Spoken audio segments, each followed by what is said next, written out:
To clean fish, you need a sharp fillet knife that has a thin, flexible blade. Latex dip gloves make it easier to handle the fish. And you need cold water for the fillets and supplies to clean up and dispose of your garbage.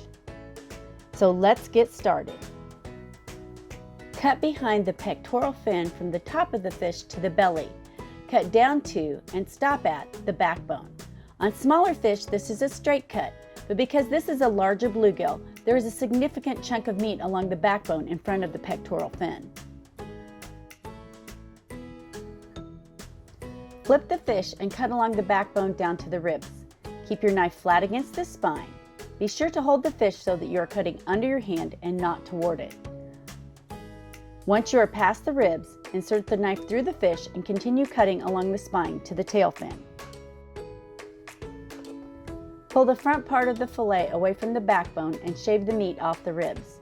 Note that there are spines that come off the ribs about the middle of the fish. You can cut around them or cut them out of the fillet when you are finished. Separate the fillet from the belly. Flip the fillet out and place the knife flat against the skin, next to the tail fin. Run the knife blade along the skin to separate the fillet. Keep the blade flat and slightly angled toward the skin to make sure you get all the meat. Check the fillet for bones from the small spines that come off the ribs. Flip the fish and repeat the process. Note that sometimes the second side is a little more difficult.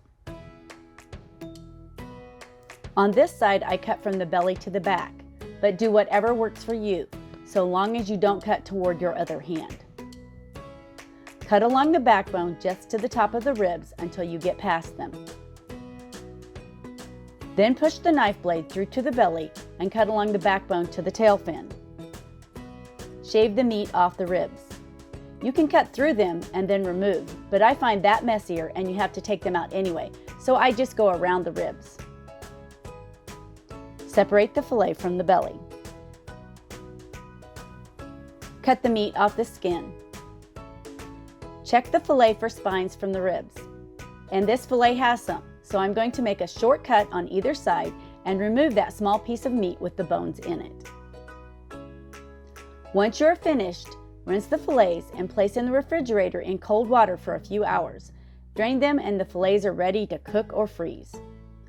Bluegill are a milder tasting fish, so you can prepare it just as you would cod, pollock, etc.